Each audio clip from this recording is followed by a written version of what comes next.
सरकार ने कह दिया, अखबार में आ गया लिखित ये कि जिसकी सालाना आय 1,80,000 से कम है हरियाणा में, उनके बच्चे अगर गवर्नमेंट स्कूल में जाते हैं तो 500 रुपए फीस देंगे। फ्री में नहीं, 500 रुपए फीस देनी पड़ेगी। और अगर उनके बच्चे प्राइवेट स्कूल में जाते हैं तो सरकार उनको 1100 रुपए देगी। ये तो उनको मिलेंगे अगर उनके बच्चे जाएंगे तो, और ये उनको देने हैं। अब बताओ आदमी क्या करेगा? देने वाला काम करेगा, मिलने वाला काम करेगा? भाई आदमी का बच्चा अगर गवर्नमेंट में जाता है तो पैसे देगा, और प्राइवेट में जाएगा तो सरकार देगी। बताओ आदमी क्या करेगा? प्राइवेट भेजेगा, अपने घर से 500 क्यों लगाएगा? एक तो सरकारी, एक तो प्राइवेट। तो आम जो ये गरीब आदमी अपने बच्चे को कहाँ भेजेगा? ये देखो कितनी अच्छी चाल है, अगर तुम्हें समझ में आया तो। ये अब चल रही है सरकार। 1100 रुपए सरकार कहती है हम भर देंगे आपके बच्चे के, आपको चिंता नहीं करनी। अगर आपने सरकारी में पढ़ाया तो कितने रुपए लेंगे? 500। तो आदमी सोचेगा यार 2 बच्चे हैं, क्यों 1000 रुपए फूकूं, इससे बढ़िया प्राइवेट भेजूं, सरकार देगी मेरे बच्चे के पैसे, देगी भी सरकार। 1-2 साल बाद क्या होगा? सारे सरकारी स्कूल धीरे धीरे क्या हो जाएंगे? खत्म हो जाएंगे, खाली हो जाएंगे, बिल्डिंग खाली, एडमिशन 0। 1 साल, 2 साल, 5 साल बाद क्या होगा? सारे एडमिशन 0, 0, 0। फिर सरकार दिखाएगी बजट में कि तो घाटे का नुकसान का सौदा है, सरकारी स्कूल बंद पड़े हैं जी, बिना बात इन टीचर्स को हम इतनी सैलरी दे रहे हैं, चपड़ासी रखे हुए हैं, हेडमास्टर है, कोई बेल बजाने वाला है, बच्चा तो कोई आता नहीं। तो कहेंगे काम करो, इसको बेचो, इस प्रॉपर्टी को बेचना स्टार्ट करो। सरकारी प्रॉपर्टी है, हर गांव में सरकारी स्कूल है। आप सोचो कितने स्कूल होंगे भारत में। धीरे धीरे करके अगले आने वाले 5 से 7 साल का भारत ऐसा बता रही हूं मैं, जो होगा देखना तुम्हारे सामने।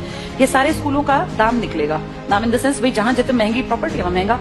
अब कौन खरीदेगा पूरे देश की बेल्ट को? जिसके पास पैसा है। तुम और मैं तो नहीं खरीद सकते देश के स्कूल, तो उस देश के पूरे स्कूलों को खरीदने का किसके पास पैसा है?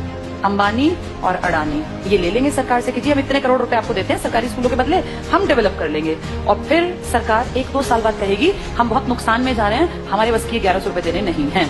अब गरीब आदमी फंस गया, उसका बच्चा उस टाइम तक 7वीं में पहुंच गया, मान लो पहली से स्टार्ट किया था, 5-6 साल दिए पैसे, अब अटका दिया, हम तो नहीं देंगे पैसे, पढ़ाना है पढ़ा लो, तो अनपढ़ रख लो। अब वो बेचारा गया कि वापस सरकारी में जाके देखो तो सरकारी पे तो ताला है, बोर्ड बदला हुआ है। किसके पास है वो बोर्ड? अब अंबानी। अब अंबानी अडानी प्राइवेट स्कूल है, तो वो जाके फीस पता करेगा तो भैया मैं तो नहीं पढ़ा सकता। वहां से भी गया और वहां की औकात नहीं है, दोनों गए। आने वाले समय में आदमी वो पढ़ा पाएगा जिसके पास बहुत ज्यादा पैसा होगा। देखते देखते तुम्हारी सारी सुविधाएं सरकार से छीन छीन के किसके पास पहुंचाई जा रही हैं? प्राइवेट। बस तुम्हें समझ में लेट आएगा, जब तक समझ में आएगा फिर चीख चिल्ला लेना, फिर थोड़ी ना कुछ होगा। सरकार वापस थोड़ी ना लेती है किसी भी चीज को, दे दी सो दे दी।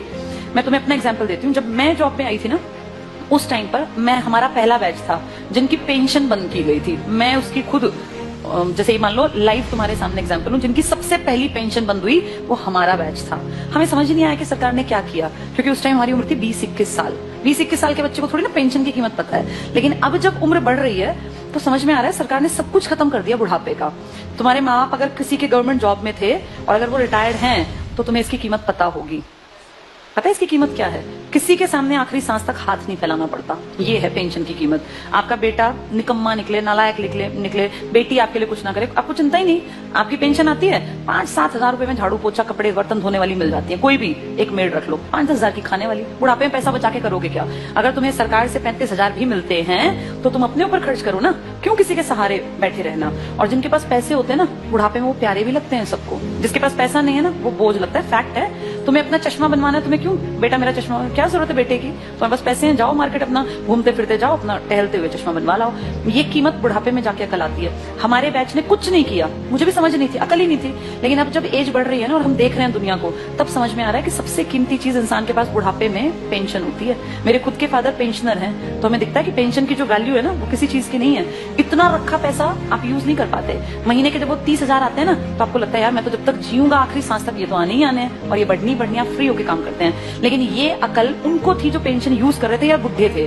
पेंशन रोकी किसकी गई? जवानों की, जिनको अकल नहीं थी। हमें थोड़ी ना अकल थी 20-21 साल में कि पेंशन बंद करने से किसी ने कुछ कहा ही नहीं। सरकार ने सीधे कह दिया अब के बाद आगे जो बच्चे आएंगे नौकरियों में उनको पेंशन नहीं मिलेगी। अगर हमें अकल होती, सारे देश के लोग आवाज उठाते तो ना बंद होती पेंशन।